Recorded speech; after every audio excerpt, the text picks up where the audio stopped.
Okay, this is Through the Bible with Dwight. And this is for you if you want to work your way through the Bible and make sense out of what you read. This video is part of a playlist. The link to that playlist is in the description. Today we're looking at Adam and Eve and how their story threads its way throughout the entire Bible. And again, the passages presented today will be in my own rendering, and I invite you to compare what I share with your favorite translation. We're starting with Genesis 2, picking up in verse 4. Here's another way of telling the events of creation. When God first made earth and heaven, there weren't any plants yet, nor was there rain. Water reached the earth another way, nor was there anyone to garden. God constructed a man using dust from the ground. Then he breathed life into the man. The man became a living soul. In the east, God had planted a garden in Eden. That became the man's home. God caused trees to grow up, beautiful to look at and filled with good fruit to eat. In the center, he planted two trees, the tree of life and the tree of knowing good and evil. The river that watered Eden divides into four rivers. One, the Pishon that flows through Havilah, a great place for mining gold, bdellium, and onyx. 2, the Gihon that flows through Cush. 3, the Tigris flowing east of Assyria. And 4, the Euphrates. God put the man in Eden to take care of the garden.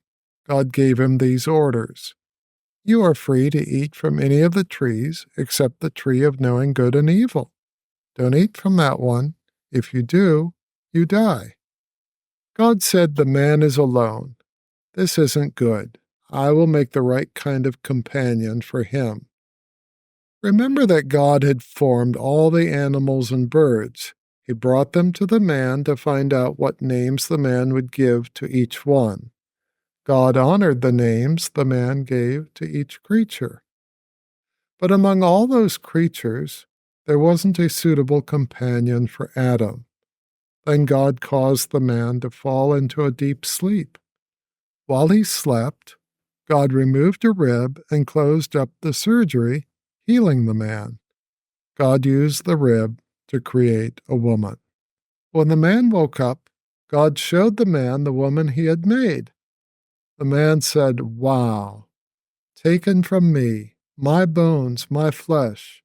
I call her woman because she was brought forth from a man."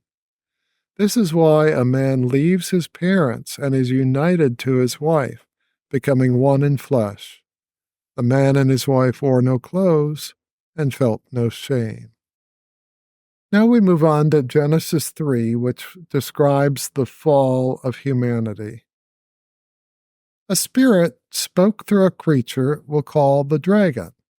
Other translations use the word serpent. And made him enchanting, slick, mesmerizing. He asked the woman, "Is it really true? Did God say you are not allowed to eat any fruit from any of the trees in this garden you tend?" The woman tried to set him straight. "We may eat fruit from any of these trees except this one, because God said, 'Don't eat it, don't touch it. If you do, you die.'" "Whoa," said the dragon. "Don't you believe it? You won't die. On the contrary, God himself knows when you eat it, your eyes will be open, and you will be like God, really knowing good and evil." This caused the woman to rethink. The fruit was beautiful, it looked delicious, and it seemed to her that eating it would make her wise like God. So why not? She took it and ate it. Then she gave some to her husband. He ate it. Then their eyes were opened. Then they understood that they were naked. So they sewed fig leaves together to make clothing to cover themselves. When they heard God approaching, they scrambled into a hiding place. But God sought them out. "Where are you?" The man answered, "I was scared and hid from you because I was naked. The Lord said, "Naked? Did you eat the forbidden fruit?" The man pointed at the woman. "This woman you put here with me, she's the one who gave me the fruit, so I ate it." Then God spoke to the woman, "What have you done?" The woman replied, "The dragon fooled me into believing a lie. That's why I ate it." God spoke to the dragon, "You lose. You will now be a lowly, dirt-eating, dirt-crawling, squirming snake. You will try to bite the woman's descendant, but he will crush your head." To the woman, God said, "Now childbirth will be painful for you. You will cling to your husband, and he will be in charge of you." To Adam, God spoke, "Because you listened to your wife and ate what I had forbidden, your whole life will be a struggle, trying to bring something good from the dirt of the ground. In the end, you will fall, die, and decay, becoming dirt once again." Adam named his wife Eve because she is the mother of all who have life. Then God made clothes for Adam and Eve, clothes from the skins of animals who had to be killed. Then God said, "Human innocence has ended. Now they know good and evil, just like we do. Now we cannot allow them to eat from the tree of life, because then they would live in this state forever." So God evicted them from the Garden of Eden. After they were gone, God stationed a powerful angel with a flaming sword to stand guard and prevent anyone from getting to the tree of life. So this ends the reading in Genesis. Let me share some thoughts. The dragon opens his dialogue with Eve by creating doubt. I heard a rumor. Could it possibly be true? And if you look at this chapter carefully, you will find that almost everything the dragon says is true, but it is a twisted truth designed to deceive. Satan, the first spin doctor, dresses up the truth the way he wants us to see it. The real message sent by the enemy is this: maybe there's something about God you don't know. Maybe once you knew, you would find that he isn't as nice as you thought he was. In fact, God cannot be trusted. God is trying to withhold something good from you. If you were like God, a little God yourself, then you would know what God is up to, and you could protect yourself from his schemes. All of us have doubts about God at some point or another. The question is not, will we have doubts? The question instead is, with whom will we discuss those doubts? Eve learned a bitterly painful lesson. You don't discuss your doubts with the devil. You take them to God. God knows all about our doubts, and he isn't threatened by them. And he's happy to talk them through with us anytime we're ready.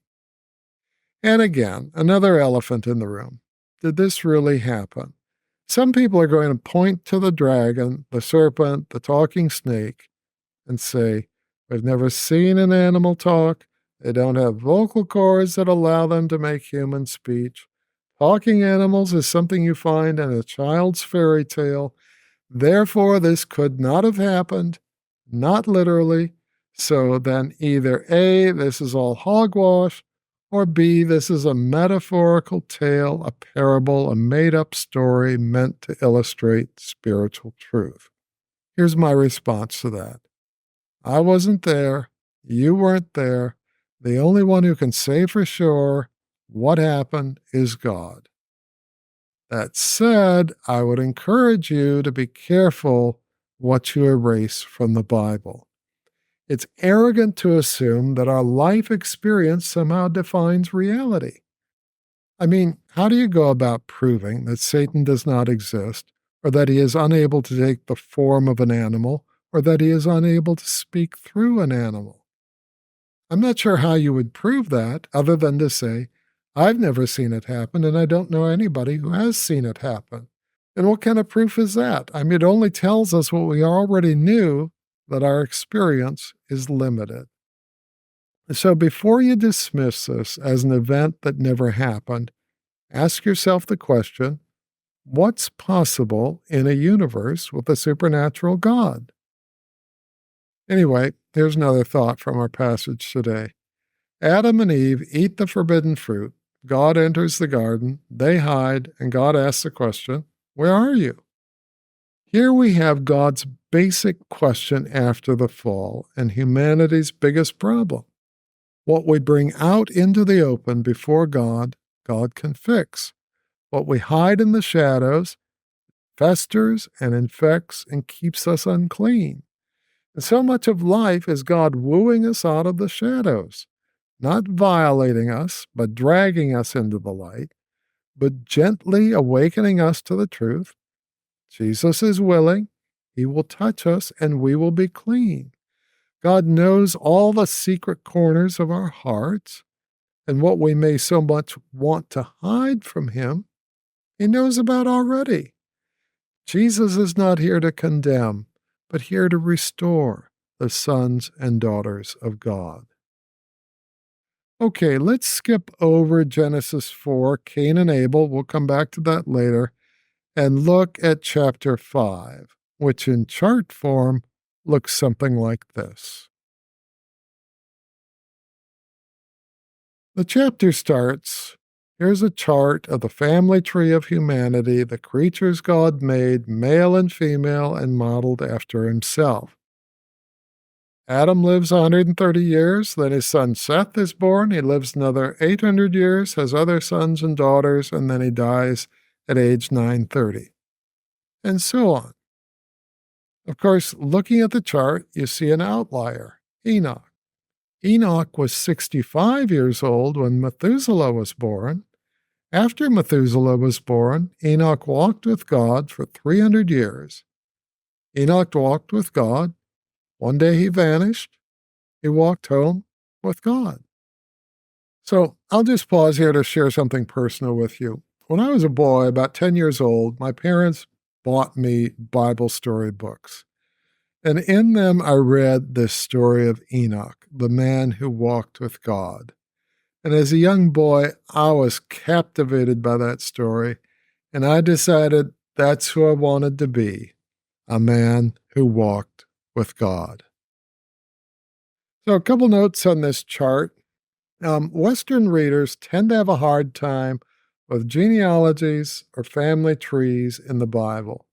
But they're really important, and I'll tell you a little story to illustrate one reason why. Some missionaries were working with a remote tribe, translating the Bible and trying to introduce them to the Christian faith. They weren't making much headway, and they were getting discouraged. After translating all the exciting parts of the Bible, they finally decided to start translating the boring parts, that is, the genealogies. When they did, something completely unexpected happened. The members of the tribe said, "Wait a second. You mean all these stories you've been telling us, they're true? These are real people? This really happened?" It was then that the members of the tribe decided to commit to following Jesus. So these family trees help tie together stories worth remembering with people who really lived.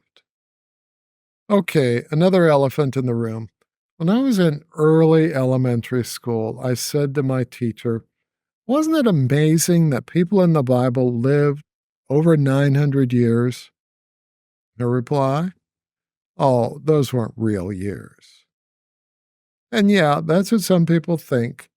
But again, are we talking about our own limited life experience and trying to define all of reality with it? And is it safe to do that?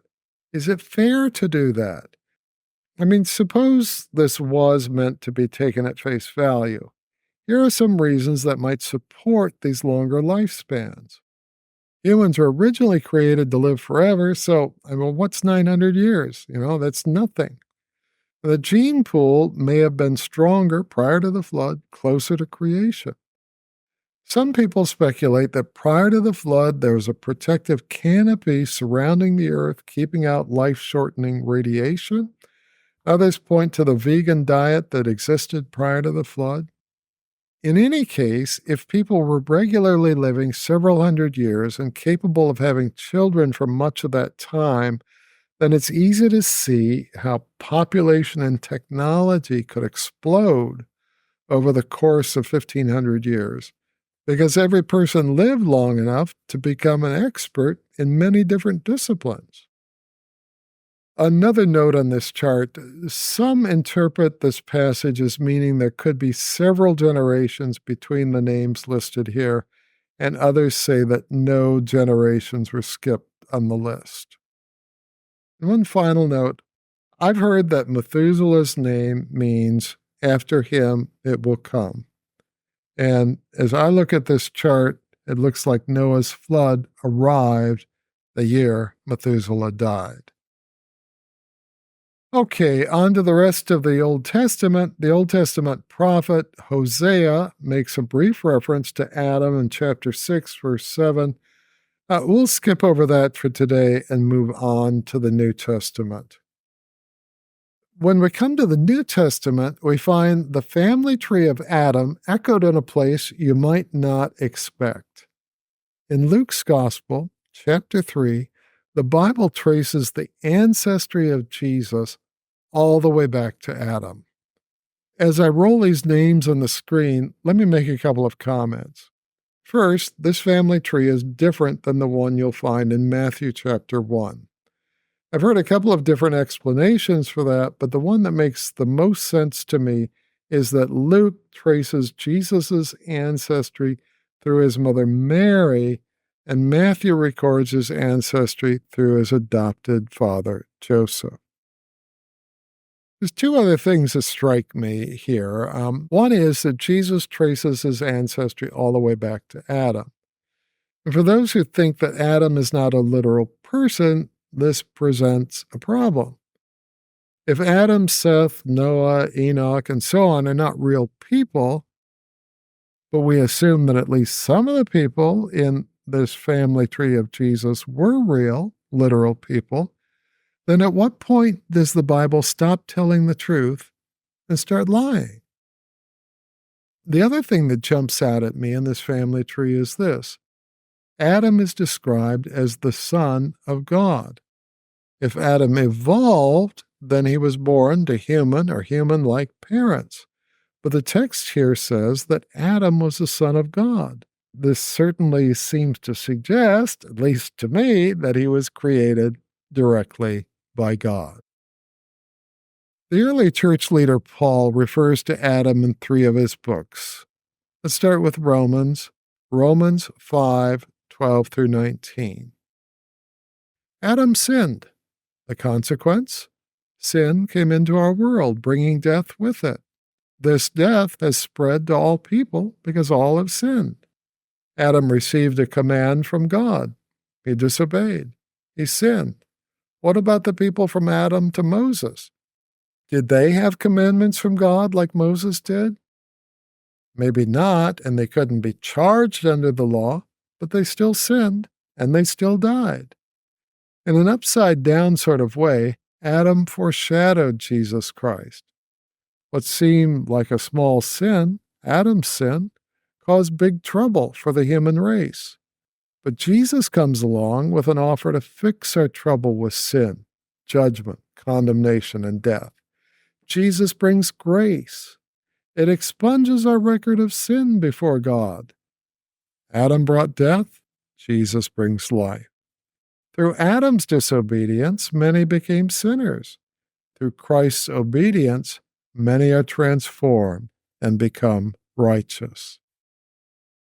So, I have a question connected with this passage.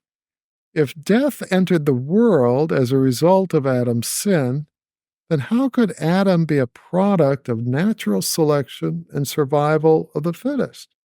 How could there be death before Adam? Anyway, that might be worth pondering.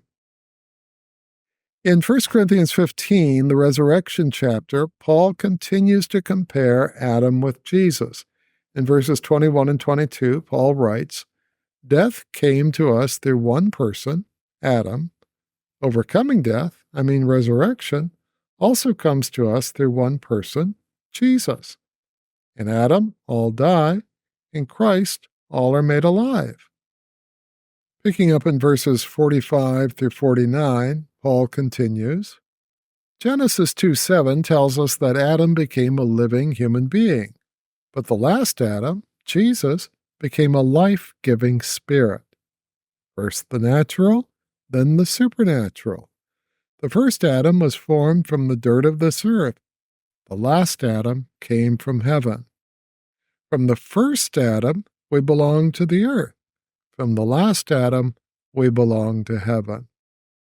We all have that family likeness of Adam, but we will now have that family likeness of Jesus Christ, the man from heaven. Okay, and then we come to this rather challenging passage in 1 Timothy 2:11 through 15. I'm going to give you my rendering of this passage, and I encourage you to compare it with your favorite translations. So I'll read my rendering first, and then I'll make some comments. 1 Timothy 2:11 through 15. In my churches, I don't allow women to take over, telling men what they should think and how they should behave. Instead, I want women to set an example by listening with quiet submission. Remember that Adam was created first, then Eve, and Eve, not Adam, was deceived, and as a result sinned. I know that dying in childbirth is one of your biggest fears, but God will keep you safe if you continue to live a life of faith, love, goodness, and self-control. Okay, some thoughts. As I read different translations of this passage, I can see the translators all struggling with how to best render this in a way that's going to make sense in our world today. For example, some translations render verse 15 to say that women will be saved through childbearing. But what does that mean? I think it probably means that women will be kept safe during childbirth. But I could be wrong. Some people think that verse 15 only applies to Eve, and that by bearing children, she somehow mitigated the damage she did when she ate the forbidden fruit. Other people have other ideas. Some people think this passage means that women should not teach in the church, or maybe in any setting where men are the students. Others would say that Paul was attempting to create some procedures that made sense given the culture of the day.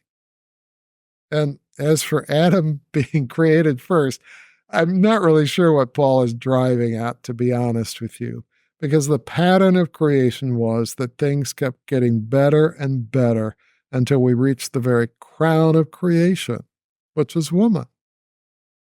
And as for Eve being deceived, again, I'm not sure what Paul is getting at. If Adam was not deceived, then in my mind, he was guilty of a greater sin because he did it with his eyes wide open.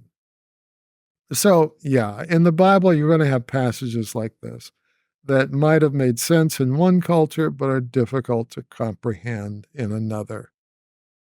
I do know that God has a deep, deep love for women. And I know that if you read through the Bible, you'll often find women doing the right thing when the men around them were completely clueless. A good example of that would be Abigail in 1 Samuel 25. Anyway, when you come across passages in the Bible that don't make sense, take the time to talk with God about them and see if you can get his perspective. One final passage. This is from the New Testament book of Jude, chapter 1, and there is only one chapter, verses 14 and 15. Enoch, generation 7, when you start with Adam, predicted false teachers when he said, "Listen up, the Lord will return to this earth with multiplied thousands of holy ones to set things right, judging every person, making sure that those who do evil and mock God will be condemned." Jude is quoting from the book of Enoch, which is not in the Bible, but evidently this quote was understood to have come from Enoch himself. Okay, that's the end of this week's Through the Bible with Dwight video on Adam and Eve. Next time, I expect to cover Cain and Abel and, and a bunch more. If this has been helpful, or if you have a question or a suggestion or a thought, please leave a comment. That helps me serve you better. Anyway, I'm Dwight Clout. Much love from my home to yours. Have a fantastic week.